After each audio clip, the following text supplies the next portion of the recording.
2024 NFL Draft coverage on Keon Sports is brought to you by JBL Roofing and Construction. JBL was founded by the Lewis family of Kent, Ohio in 2005 to provide residents with a reliable, professional, and high-quality level of service. Fast forward to today, JBL Roofing and Construction has become one of Northeast Ohio's most trusted roofing and siding companies, performing the highest quality work on over 3,000 roofs and projects. Mickey Mart, the moose is on the loose. Your local Mickey Mart is open now for all the food and fuel you need to keep every big game party going. Mickey Mart is proud to team up with Keon Sports to bring you all the finest moments in local sports information and entertainment. Visit www.mickeythemoose.com to find a store near you. Gotcha Covered Avon. Their team of experienced design consultants are experts in helping you find the right window treatments for your home or business. Swing by their showroom at 2525 Nagel Road in Avon to see for yourself how they can make your entire living room or any room look better with a few small suggestions and low cost.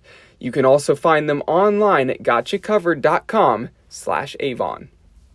Lally's Handyman Service. From deck and fence building to indoor and outdoor remodeling, Lally's Handyman Service has you covered. Matt and his crew is well known around Keon Sports for doing a multitude of services and have hit a home run every single time. Repair, replace, and remodel with Lally's Handyman Service. Give them a call at 216-789-2047. Lou Grosso Accounting and Tax Services. Your taxes and accounting needs must be handled by the very best so you can rest easy. You can have that comfort of knowing your money is being handled by the experts with Lou Grosso Accounting and Tax Service. They prepare individual, corporate, nonprofit, and small business tax returns. They also specialize in investment accounting and managing clients' QuickBooks with over $275 million in assets accounted for. Located in Avon, they prepare your federal, state, and city return, which includes e-file and direct deposit. Please visit their website, www.lougrossotax.com, for more information. And Every Step Senior. Every Step Seniors is a full-service relocation service helping seniors to downsize and move. They handle every step of the way, including packing, moving, setup, home cleanouts, donations, and home sale prep services. Make sure you check out Every Step Seniors today. Day 3 of 2024 NFL Draft Prospect Rankings, and today it's the wide receivers. The deepest and best class, really at any position here in this year's draft. And this last episode that I went over running backs with you guys, I might have probably had some surprises for you where you had no clue who was coming up in that top 3. Can say that my top 3 is likely a little bit more straightforward in this class. That being said, when you go through my article, and if you've looked at that already, great. If you have not, make sure you go to keonsports.com and check out my full rankings here at the wide receiver position all the way up to number 4. And of course, this video unveils the top 3. Everybody that was ranked 19 and all the way to number 1, they had an argument for being in the top 10. But I felt pretty comfortable about really my top 5 guys, confident about where I had them ranked, and we'll get going here with number 3. Rome Odunze of Washington. Odunze is an outside receiver with good size, the ability to attack the ball in the air, and he also is a hands catcher, keeping the ball away from his frame. He has sprinter-like straight line speed and has solid body control as well. He's fluid when changing directions as a route runner and manages to find open space versus zone coverage. His catch radius is elite, shows quick reactions, and is pretty good at screens when he allows the blocks to set up in front of him. Even though he can pick up yards after the catch, he may be a little bit slower in the way he plays with his game speed compared to what his 40-yard dash time would signal. He really takes his time moving out there on the field, but I think a lot of that is more of a strategic thing. Occasionally he could probably pick up the pace if he wanted, but he cruises at a fairly comfortable speed and makes things look effortless out there on the field. He does have some struggles versus press man coverage because he needs to bulk up a little bit more and be more physical, especially in order to be successful as an outside receiver in the league. If he can get some more clean breaks near the line of scrimmage, then that could help him as well.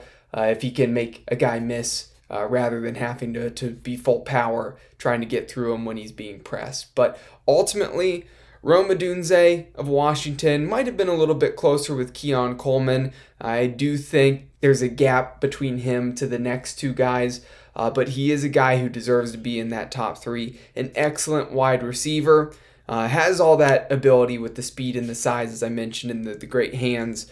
I think my player comparisons, Mike Evans, he's not as big as Mike Evans, obviously. It's hard to be as big as Mike Evans, but he has that hands catching ability, keeping that ball away from his body so it doesn't get stripped away by the defensive back. I think there's some similarities there. And then Andre Yoshivash, wide receiver who was drafted last year by the Cincinnati Bengals. He was a rookie and has had some time to sit, maybe got a little bit of playing time for the Bengals. Expect him to step up this next year. He has that speed in open field like him with that size as well. Yoshivash was a track runner, had that burst, and could be a burner, and still had that size and the hands catching ability. So I do think there's some similarities with him. Odunze is a little bit more advanced than Yoshivash would have been coming in as a prospect last year, though. My projection is top 15 for Odunze. He's going to go in the first round in that first half of night one. Best fits for him, the New York Jets. Well, the Jets, if they can grab Odunze, they're going to have a really nice receiving core for Aaron Rodgers to work with this next season. Garrett Wilson is already their star there, and they brought in Mike Williams. He's making his way over from the Los Angeles Chargers, and he's a tall, long body there on the outside. If you bring in a guy like Odunze, what you probably see from him in New York is he could run a little bit out of the slot, or Garrett Wilson could as well. You could almost interchange those two guys, and that's a really good starting three wide receivers out there on the field. Chicago could be another good fit. You'd have DJ Moore, Keenan Allen, Odunze, same type of situation where I think that all three of those guys could run out of the slot a little bit. You interchange them, make the DBs guess on where guys are going to line up, and I think that could throw a little bit of a wrinkle in there as well. New Orleans could be a really good fit. Of course, Chris Olave is their go-to guy there on the outside. They need another outside receiver here coming into this next season. Michael Thomas was a guy who had his injury issues and couldn't consistently be on the field. And if they now can get a guy opposite of Olave that they can trust and is reliable, well, that would be super helpful. A guy like Odunze would be able to do that as well. My wild card is the New York Giants. The Giants probably not going to go wide receiver in that first 10 picks where they have their selection, but if they do decide to go wide receiver, that would help out because they're lacking offensive weapons. It was part of the problem last year for them. Too much really falls on the shoulders of Saquon Barkley, especially when Daniel Jones is out injured, but not enough weapons to throw the football to, and Odunze would at least give them somebody. It'd be a lot of pressure on his shoulders because they need some more, but it would at least be a start if he happened to go to the Giants. Number 2, I mentioned that gap from 3 to 2. 2 and 1, they might be pretty close to each other, but I'm going to go with Malik Nabers of LSU at number 2. He would be the top receiver in many former draft classes, but a lot of other draft classes didn't have a guy that was almost such a sure thing as Marvin Harrison Jr., who we'll get to here in a little bit. But let's talk about Nabers first. He could align on the outside or in the slot, depending upon his landing spot in the draft. He's an explosive player, can shift gears and burn because he's really a freak athlete. His ball skills are excellent. He's a reliable deep ball threat, and he plays physical for not being the biggest wide receiver. He's not afraid to battle for contested catches, and part of that's because of his excellent leaping ability that allows him to rise above defensive backs. He's better at run after the catch than Marvin Harrison Jr., and it's why some people say they prefer Nabers over Marvin Harrison Jr. But that's really the one thing he's got on him, and he really can run after the catch. But we'll talk about Marvin Harrison Jr. and his ability here in a little bit. Nabers is a young prospect, though, and he really could be a problem for this league as he continues to mature, continues to develop tons of ability. Right now in college, he was struggling consistently separating from sticky top tier corners. And his route tree at LSU actually does need to be expanded upon, so there are a few things to work on for him. He's so talented, but if he can find that consistency at the next level, then he's going to be a dangerous guy. He's going to be a top tier type of weapon, but he's got to find that consistency in order to do so. And if you put him on a team with maybe other good weapons already out there, then that takes a little bit of attention off of him, and Nabers is going to tear apart the NFL for sure.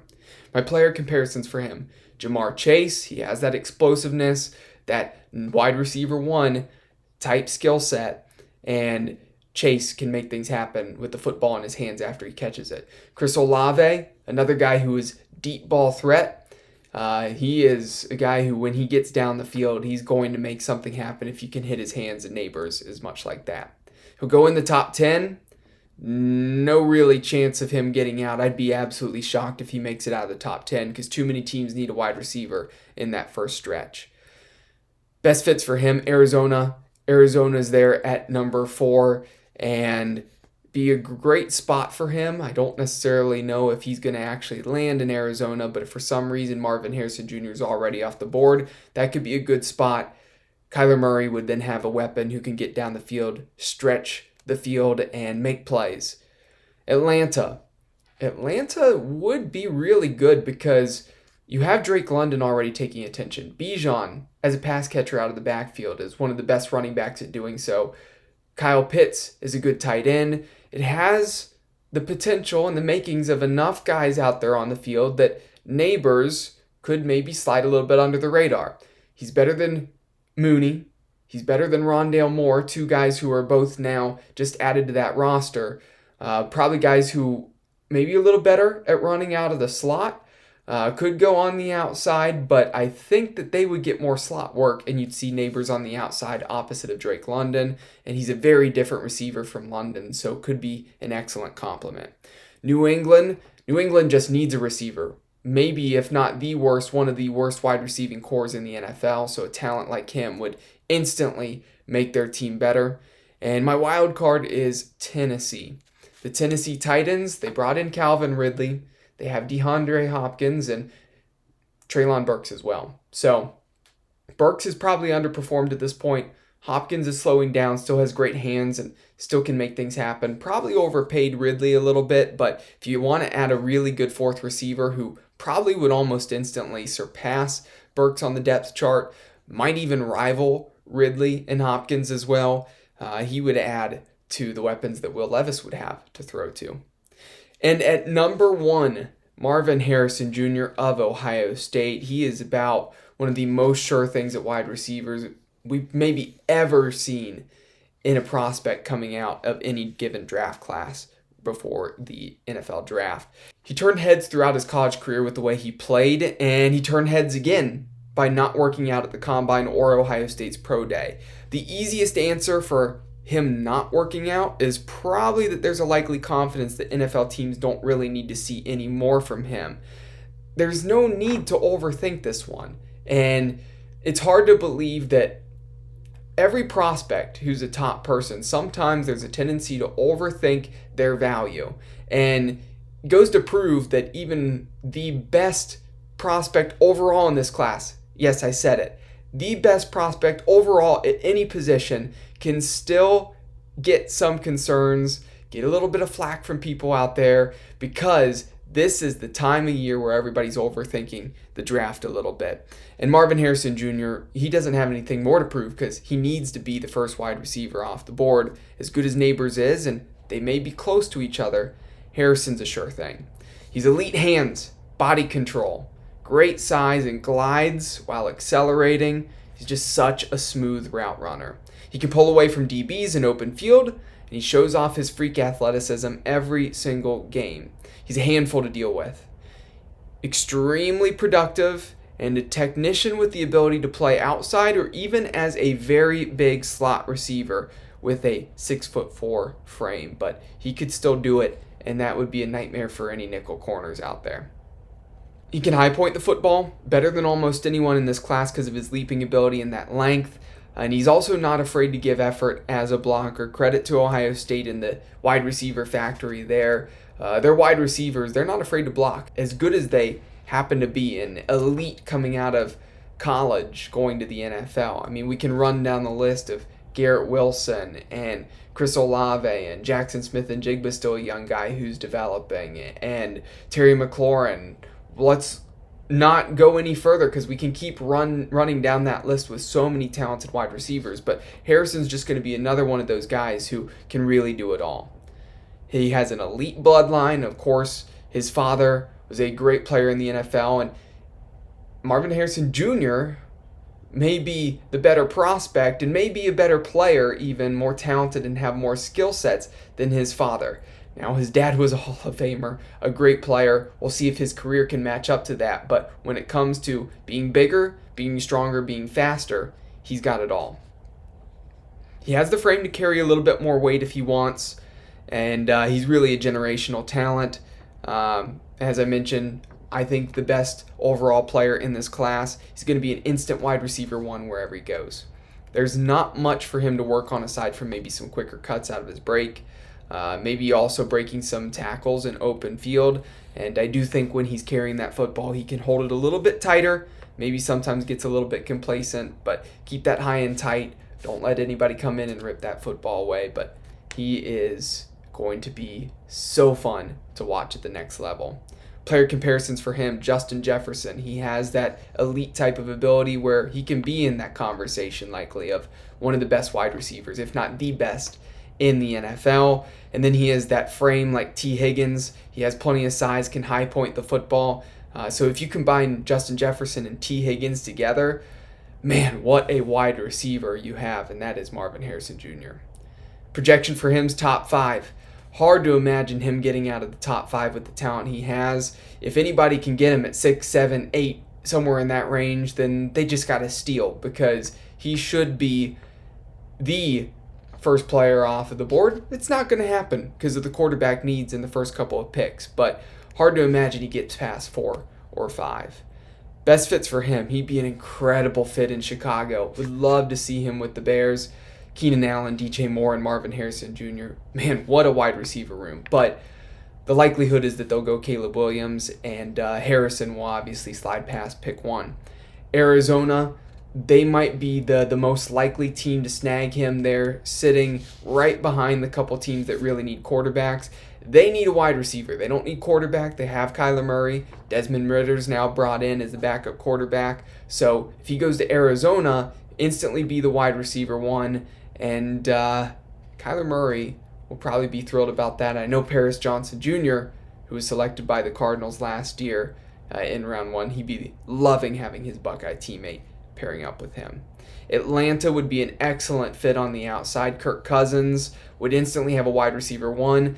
Drake London's a good receiver, but he pales in comparison to Marvin Harrison Jr.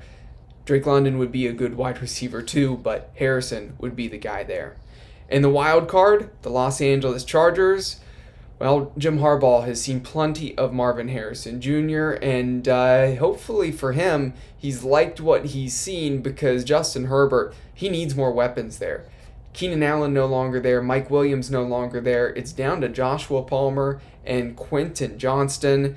You need something more in that wide receiver room. I know they're going to be a little bit more run heavy probably, but you still have to air it out with Justin Herbert and his ability.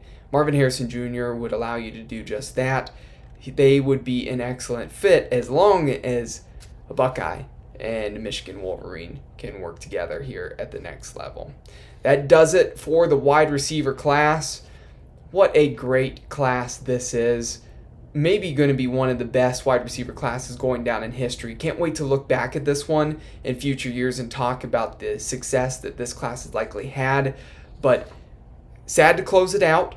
Happy to move on to the tight ends. Again, another group that I really like to talk about, especially because of those fantasy football dynasty rankings.